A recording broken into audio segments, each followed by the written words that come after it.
Friends, मैं दूसरा video लेकर आपके सामने आया हूँ वादे के मुताबिक। और इसमें मैंने 10 क्वेश्चन सॉल्व किया है। क्वेश्चन नंबर 12 एक्चुअली मेरे पास गलत था। एक्चुअली जिस स्टूडेंट ने मुझे ये आंसर शीट भेजा है उसने फ़ोटो कॉपी करके दिया, तो क्वेश्चन नंबर 12 काफ़ी गलत होने की वजह से मैं उसे पढ़ नहीं पा रहा था, इसलिए मैं सॉल्व नहीं कर पाया। If any one of you having this question please send me, तो I will solve this that question also. इसके अलावा बाकी 9 क्वेश्चन मैंने सॉल्व किया, कुछ एक्सप्लेनेशन भी किया। If you find any problem तो यू मस्ट व्हाट्सअप मी या you can write in comment box also. इसके अलावा मैं आपको एक बात बताना चाहता हूँ कि बहुत जल्द मैं आप लोगों के लिए मैथमेटिक्स का एक कोर्स लेकर के आ रहा हूँ, फ्री ऑफ कॉस्ट होगा, और आप इसको देखें। आई होप आपको फ़ायदा होगा और 2022 में आपको दोबारा WBCS एग्ज़ाम पास करने में ज़रूरी है, हेल्पफुल होगा। तो बिना कुछ टाइम ज़ाय किए हुए शुरू करते हैं वीडियो।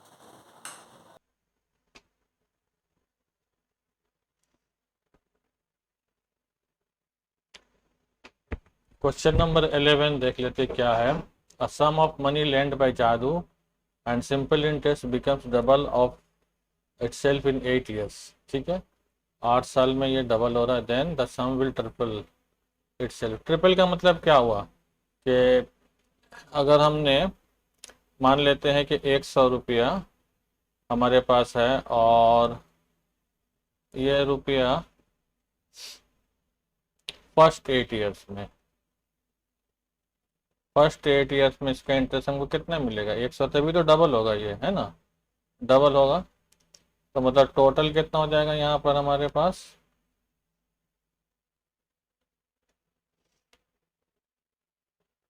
टोटल हमारे पास होगा 200, मतलब डबल हो गया। फिर यही 100 रुपये, क्योंकि यहाँ सिंपल इंटरेस्ट है इसलिए यही 100 रुपीज़ सेकंड 8 ईयर्स में इसका इंटरेस्ट कितना हो जाएगा? फिर 100 रुपया होगा। तो हमारे पास अभी 200 रुपया था, ये 100 रुपया जाके ऐड हो जाएगा, तो हो जाएगा ये 300 रुपीज़। तो इसका मतलब ये हुआ कि 16 ईयर्स मतलब 8 साल और प्लस 8 साल, 16 ईयर्स में हमारे पास 300 होगा, जो इसका ट्रिपल 100 का। तो I think A is correct answer.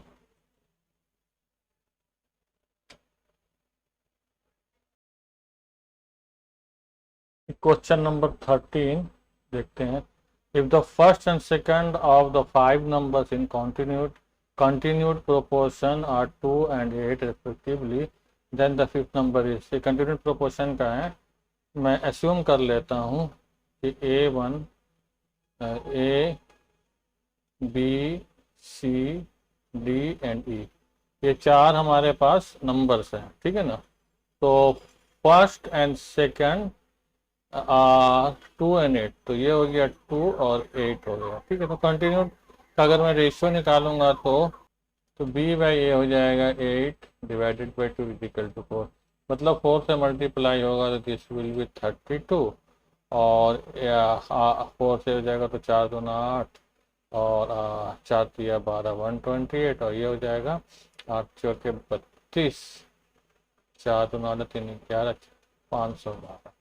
इसका मतलब ये हुआ A is correct answer, 512 is correct answer. Question number 14 बोलता है if A square plus B square plus C square is equal to A B plus B C plus C है। तो ये नीचे ऑप्शन में 4 रिलेशन है, देखते हैं इसमें कौन सा आंसर होता है। तो जो गिवन है पहले उसको देख लेता हूँ। गिवन है A square plus B square plus C square is equal to A B plus B C and plus C A, ठीक है। अब मैं क्या करता हूँ, सबको एक तरफ कर लेता हूँ। A square plus B square plus C square, sorry इसको माइनस हो जाएगा, तो this will be minus A B minus B C और minus C is equal to 0। अब both the side squaring, both the side multiplying कर देते हैं। Multiplying both the side, हाँ, अब मल्टीप्लाइंग बोथ दिस साइड 2 कर देता हूँ। 2 से मल्टीप्लाई दोनों साइड करेंगे तो 0 के साइड तो 2 0 0 हो जाएगा, कोई दिक्कत नहीं। यहाँ हो जाएगा 2a square 2b² 2c² minus 2ab minus 2bc minus 2ca is equal to 0।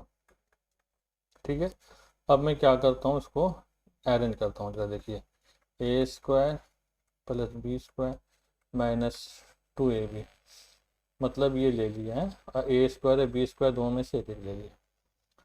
उसके बाद लिखता हूँ b² plus c² minus 2bc, और फिर लिखता हूँ प्लस c² प्लस a² और minus 2ac is equal to 0। ठीक है,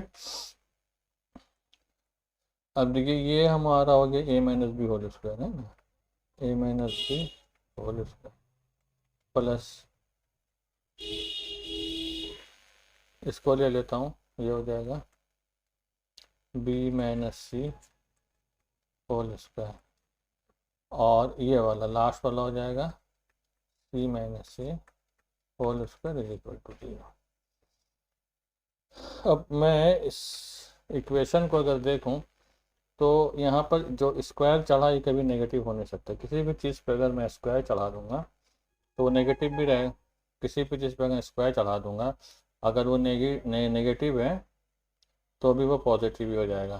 तो कहने का मतलब है ये पूरे का पूरा पॉजिटिव, पूरे का पॉजिटिव, और पॉजिटिव आपस में ऐड होकर कभी ज़ीरो नहीं बनाएगा। तो किस कंडीशन में ये इक्वेशन 0 होगा, और उसका कंडीशन एक ही होता है, if this is equal to 0। ठीक है ना, मतलब अगर a is equal to b दोनों बराबर हो जाए, दोनों कट जाएगा, कट के दे कैन बी 0, 0 हो जाएगा तब 0 होगा। तो इसका मतलब क्या हुआ कि a is equal to B होगा, यहाँ b is equal to C होगा, यहाँ c is equal to a होगा, मतलब a is equal to B is equal to C. तो रिलेशन में बी ऑप्शन इज करेक्ट, और यही इसका आंसर होगा।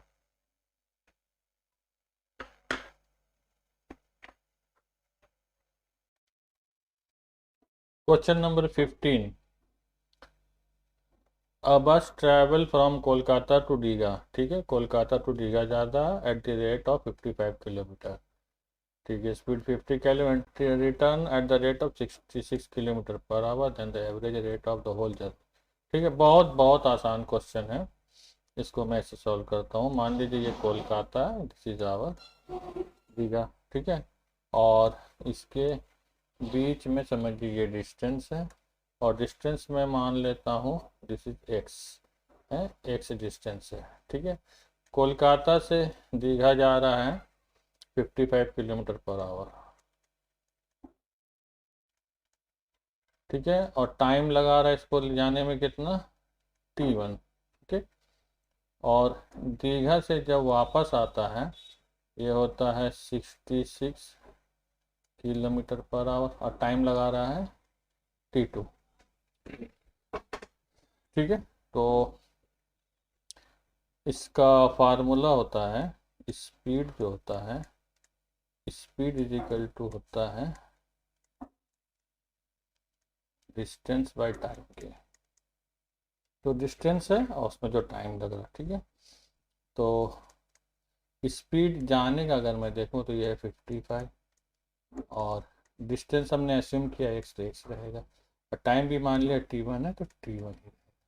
तो यहाँ से मैं t1 निकाल लेता हूँ, तो t1 हो जाएगा हमारा x बाय 55। अब ये तो हो गया हमारा कोलकाता टू दीघा, लेकिन दीघा से जब कोलकाता हो रहा है तो उस वक्त हो जा रहा है स्पीड 66, डिस्टेंस सेम है, और टाइम t2 हो जाएगा। तो t2 कितना हो जाएगा, x बाई 66। ठीक है, तो ये हमारा टाइम निकल गया दीघा, कोलकाता से दीघा जाने का, दीघा से कोलकाता आने का। तो टोटल टाइम अगर मैं देख लूँ, तो अगर मैं टोटल टाइम देख लूँ, मतलब दीघा से जाना, कोलकाता से दीघा जाना और वापस आना ये हो जाएगा T1 प्लस T2, और उसी तरीके से टोटल डिस्टेंस हो जाएगा हमारा 2x, क्योंकि x जा रहा है x आ रहा।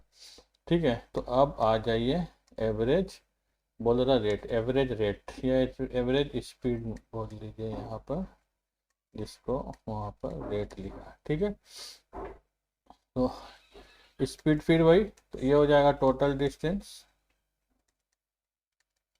बाय टोटल टाइम के। अच्छा, टोटल डिस्टेंस हो गया 2x और टोटल टाइम हो गया T1 प्लस T2। तो T1 कितना है, x ओवर 55 और x ओवर 66। ठीक है ना। अब देखिए x will get cancel each other, तो ऊपर में बचेगा 2 और 55 इंटू 66। ये आप कैलकुलेशन कर लेना तो आपको समझ में आ जाएगा। और 55 एंड 66 दोनों जोड़ देंगे तो 121 हो जाएगा। ठीक है, अब इसको सिंप्लीफाई करिए तो ये जाएगा 5 टाइम और ये जाएगा 6 टाइम और ये कट जाएगा, क्योंकि एक बार 11 होगा फिर 11 से 1 कट, तो ये हो जाएगा 60। तो एवरेज रेट या स्पीड हो जाएगा 60 kilometre per hour. C is correct answer. चलिए नेक्स्ट क्वेश्चन देखते हैं। Question number 16। क्वेश्चन नंबर 16 क्या कहता है देखते हैं। The market price of pen is 200 and the customer buy it for rupees 153 after 2 successive discount. If first is 10%, then what is the second one? ठीक है, बहुत बहुत इजी क्वेश्चन है। तो इनिशियल प्राइस जो उसका था 200, ठीक है, इसमें डिस्काउंट दिया है 10% का, तो ये हो गया 180। फिर ये डिस्काउंट जा करके ये हो जा रहा है 153। ठीक है ना, डबल डिस्काउंट, ये पता नहीं, इसको मान लेते x है। तो पहले इस चीज़ को हम लोग देख लेते हैं।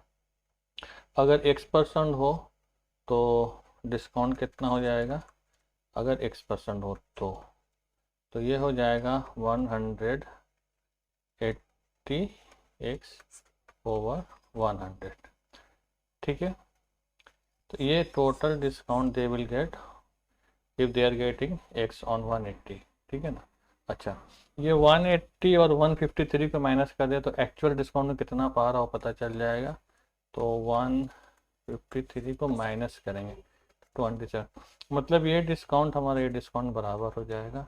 तो 180x और 100 इज इक्वल टू 27। ये 0 0 will get cancel each other, 9 से 2 टाइम जाएगा 3, 2 से जाएगा 5 टाइम, तो x हो गया हमारा 3 इंटू 5 मतलब 15। तो 15% करेक्ट आंसर है। ये ऑप्शन डी इज करेक्ट। चलिए नेक्स्ट क्वेश्चन नंबर 17। 17 है, a man gets a simple interest of 3500, ठीक है, on a certain principal amount at the rate of 10% per annum in 5 years। ठीक है, तो 5 साल में उसको इंटरेस्ट मिल रहा 3500। ठीक है, 10% से, प्रिंसिपल अमाउंट नहीं पता, but we can find out with this. What compound interest will the man get on twice the principal amount. ठीक है, तो पहले फर्स्ट पार्ट को देख लेता हूँ। तो इंटरेस्ट उसको मिला है कितना, 3500 इन 5 years। ठीक है, तो 1 ईयर में निकाल लो, वो इंटरेस्ट कितना हो जाएगा 3500 and divided by 5, this will B 700। तो इतना रुपया जो है उसका इंटरेस्ट हो रहा है 1 साल का। चलिए ठीक है, तो अगर 1 साल का 700 है और रेट ऑफ इंटरेस्ट जो है वो कितना है 10% है, तो प्रिंसिपल अमाउंट कितना हो जाएगा, तो उसका प्रिंसिपल अमाउंट हो जाएगा 100/10 इंटू 700, तो हो गया 7,000, मतलब 7000 उसका प्रिंसिपल अमाउंट। अब नेक्स्ट पार्ट में आते हैं। नेक्स्ट पार्ट है, what compound interest will the man get on twice the principal. तो एज ए प्रिंसिपल मतलब हो गया, प्रिंसिपल अमाउंट हमारा हो गया 14,000 रुपये, ठीक है। इन 2 ईयर्स, 2 साल में एट द सेम रेट, बहुत आसान है। तो फर्स्ट ईयर में अगर 10% से निकालेंगे तो ये हो जाएगा 1400, ठीक है ना। उसको ऐड कर देंगे इसमें तो ये हो जाएगा 154। ये तो वो फर्स्ट ईयर में, this is first year. Second year में फिर 10% निकालेंगे, सेकेंड ईयर में इसका 10% निकालेंगे तो जाएगा 1540, ठीक है। तो ये इंटरेस्ट और ये इंटरेस्ट दोनों ऐड करो, फिर क्या होगा 1400 1540 40 5 4 9 2 2940 2940, मतलब आंसर डी इज करेक्ट। तो ये था 17 आंसर। देखते हैं दूसरा question. Question number 18। In triangle PQR, point A, B, C are the midpoints of the side PQ, QR and RP respectively. If the area of the triangle ABC is 16 square units, then the area of triangle PQR option है। तो ये भी बहुत easy सवाल है, हमें तो हर सवाल इजी ही लगता है, आप लोग का नहीं पता मुझे। तो एक ट्रायंगल पहले बनाते हैं, ये ट्रायंगल बनाते हैं।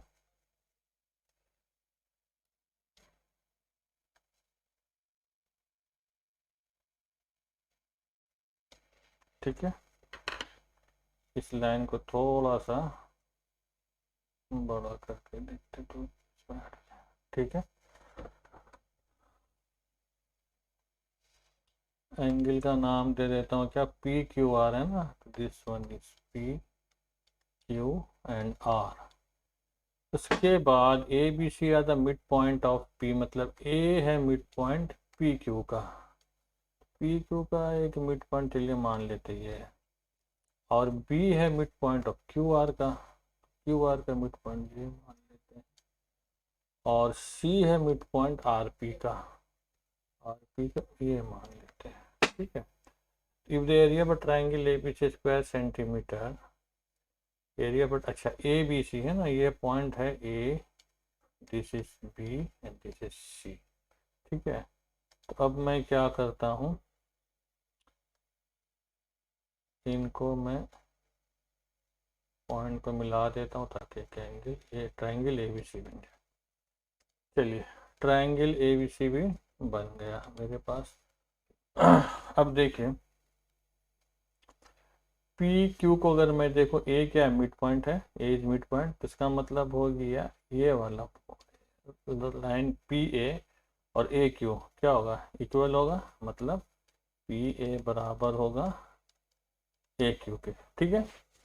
अब यहाँ देखिए बी मिड पॉइंट है, तो इसका मतलब हो गया ये वाला साइड है, ये वाला साइड आपस में बराबर होगा, मतलब क्यू भी इक्वल टू होगा बी आर, ठीक है।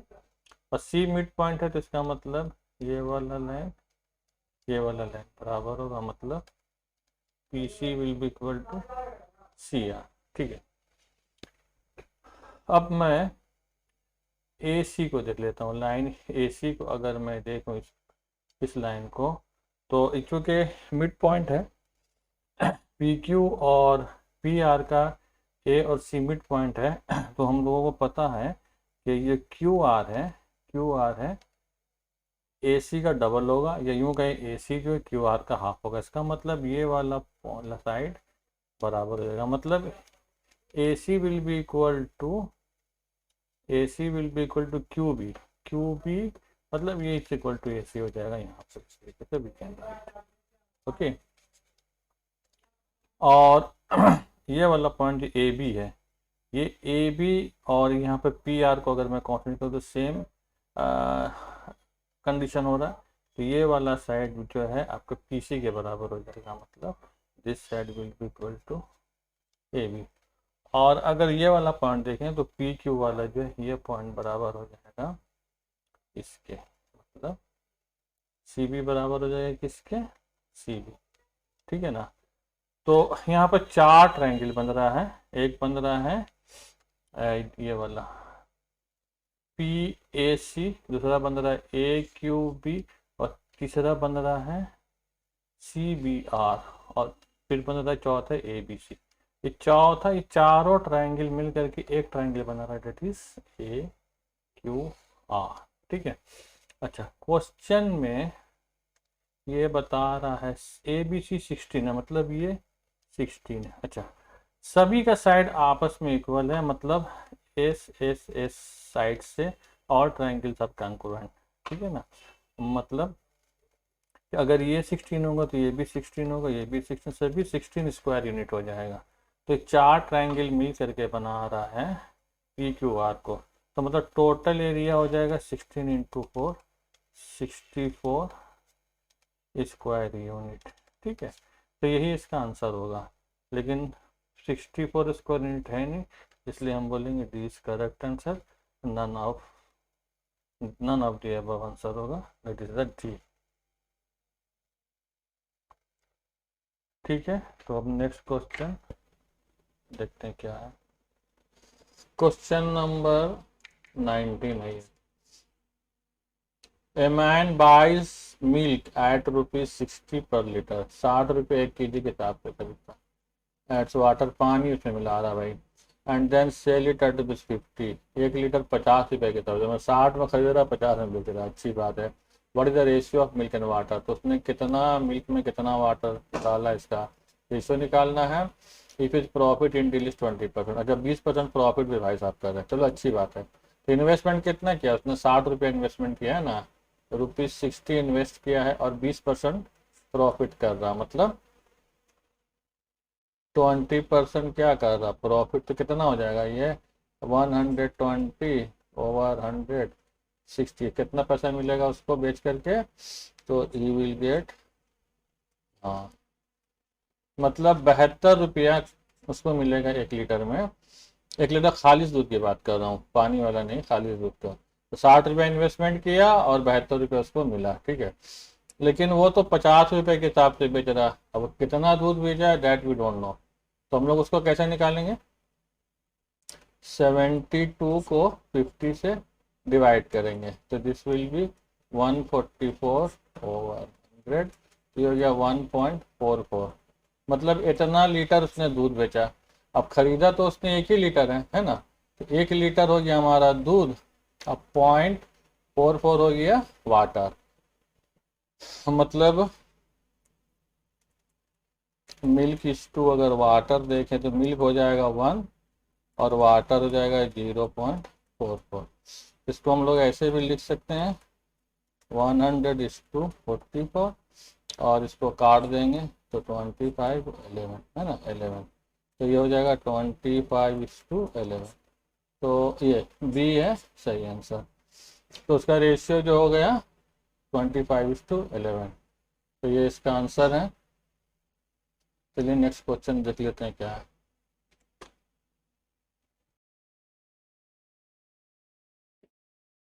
क्वेश्चन नंबर 20 देख लेते हैं। A manufacturer marked an article at ₹120, price tag कितना 120 का, and sold it allowing 15% discount, उस पर 15% डिस्काउंट दे रहा है। If is profit was 20%, then prime cost of the article. बहुत इजी क्वेश्चन, बहुत इजी क्वेश्चन है। तो प्राइस टैग कितना है 120 रुपये का, ठीक है, और उसमें वो डिस्काउंट दे रहा है 15%, ये तो डिस्काउंट दे दिया, तो उसका जो सेलिंग प्राइस है डिस्काउंट के बाद कितना आ जाएगा, मतलब 85 ओवर 100, 120, ये 0 0 कट गया, ये 5 से 17 time 2 time, this is 6, 17 into 6 हो गया 102, ये उसका हो गया सेलिंग प्राइस। ठीक है ना, दिस इज सेलिंग प्राइस में बेच। अच्छा, ये सेल करके इज मेकिंग प्रॉफिट ऑफ 20%, 20% फायदा भी कर रहा। ठीक है ना, इसका मतलब ये हुआ कि उसका प्राइम कॉस्ट कितना निकल जाएगा, प्राइम कॉस्ट उसका निकल जाएगा, मतलब 100 ओवर 120, ये प्रॉफिट कर 120 हो गया, और 102 पे निकालना है, तो ये और ये कट जाएगा, 5 2 5 10, and this will B 6 6 1 6 6 7 42, 17 to 5 आ गया 85, मतलब उसका 85 रुपीज जो है प्राइम कॉस्ट होगा। ठीक है, ये इसका आंसर है। चलिए मिलते हैं नेक्स्ट वीडियो में, ये आज का आखिरी वीडियो था।